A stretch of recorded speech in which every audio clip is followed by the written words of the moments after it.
குரு அருள் உண்டாகட்டும். இந்த ஒரு விஷயம் நிறைய பேருக்கு தெரியவே தெரியாதுங்க. ஒவ்வொருவரும் திருமணம் முடிந்த பிறகு உடனேயே அடுத்த நொடி தாலி கட்டினீங்களோ இல்லையோ, தாலி கட்டின மறுநொடியே தாய் தந்தையர்களுடைய காலில், அதாவது பாதங்களில் விழுந்த உடனேயே உங்களுடைய கர்மா ஆக்டிவேட் ஆயிருது.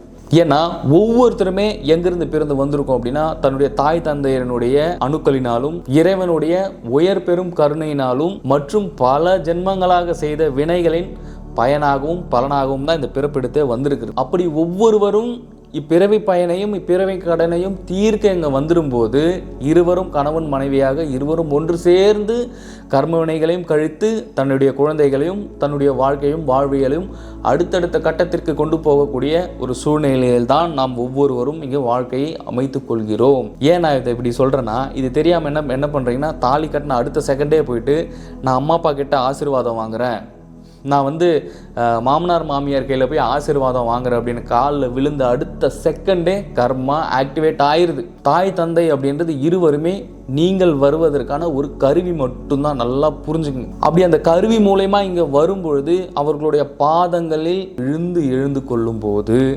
கம்ப்ளீட்டாக உங்களுடைய நல்வினைகள் எல்லாம் அவங்களுக்கு போகும். அவங்க இத்தனை வருடமாக செய்த மொத்த வினைகளும் உங்களுக்கு அப்படியே டிரான்ஸ்ஃபர் ஆகும். இதனால தான் காலில் விழுந்து பாதத்தை தொட்டு ஆசீர்வாதம் பண்ணும்பொழுது உங்களோட மாமியார் நல்லா இருக்கணும்னு ஆசீர்வாதம் பண்ணுவாங்க, உங்கள் மாமனார் நல்லா இருக்கணுமான்னு ஆசீர்வாதம் பண்ணுவாங்க. அப்போ நல்லா இருக்கணும்ன்ட்டு ஒருத்தவங்க சொல்லிட்டாங்கன்னா வீட்டுக்கு வந்ததுக்கப்புறம் அந்த வீட்டில் அந்த சூழலில் அந்த இல்லறத்தில் எந்த ஒரு பிரச்சனையும் மாமியாருக்கும் மருமகளுக்கும் வரவே கூடாது இல்லை. ஆனால் வந்த உடனே சண்டை ஸ்டார்ட் ஆயிரும். 1 மாதம் ஆச்சோ இல்லை 2 மாதம் ஆச்சோ உடனே சண்டை அப்படின்றது உங்களுக்குள்ள ஸ்டார்ட் ஆயிரும். அப்போ அன்றைக்கி வாழ்த்துனது உண்மையா பொய்யா?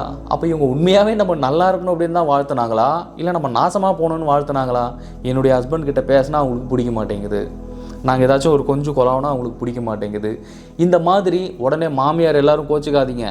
நீங்களும் அப்படியே கொஞ்சம் திருப்பி உங்களுடைய மாமியாரை கொஞ்சம் பாருங்கள். இது பை லேயராக ஒரு லூப் மாதிரி கிரியேட் ஆகி வந்துக்கிட்டே இருக்கும். அதனால தான் சொல்கிறது, நீங்கள் காலில் விழ வேண்டியது மாமனார் மாமியார் கால்லையோ இல்லை அம்மா அப்பா கால்லையோ கிடையாது. நீங்கள் அப்படி காலில் விழணும், விழுந்து சாட்சாங்கமாக சரணாகதி அடைந்து தன்னுடைய கர்ம வினைகளை மொத்தம் கழிக்கணும் அப்படின்னா இவங்க காலில் மட்டும்தாங்க விழணும். ஒன்று குருமார்களுடைய பாதத்திலையும் இன்னொன்று இறைவனுடைய பாதத்திலையும் விழும்போது மட்டும்தான் உங்களுடைய கர்ம வினைகள் முற்றிலுமாக கழிந்து நீங்கள் வாழ்க்கையில் மென்மேலே உயர முடியும். அது குருநாதர் அப்படின்னா உடனே நீங்கள் என்னென்ன தவறுதலாக நீக்கக்கூடாது.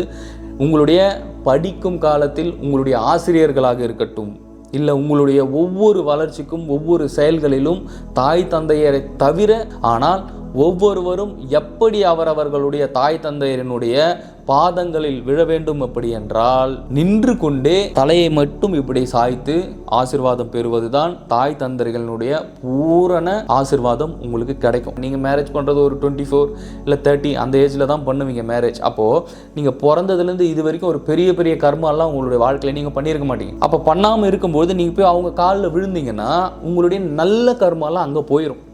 அங்கே ஆல்ரெடி 60-70 வயசு ஆகிட்டு இருக்கோம் அவங்களுக்கு. அவங்க ஆசீர்வாதம் பண்ணும்போது அவங்களுடைய தீவினைகள் எல்லாமே உங்களுக்கு சேரும்.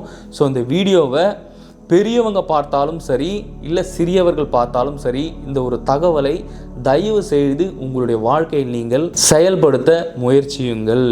நின்று கொண்டே உங்களுடைய குழந்தைகளுக்கும் சரி அனைவருக்குமே ஆசீர்வாதம் நீங்கள் செய்வது நல்லது. தயவு செய்து உங்களுடைய பாதங்களை தொட்டு ஆசீர்வாதம் வாங்கும்படி தயவு செய்து யாரும் அவர்களுடைய குழந்தைகளுக்கும் மற்றும் பற்பல மற்றவர்களுக்கும் தயவுசெய்து இந்த ஒரு செயலை செய்யாதீர்கள்.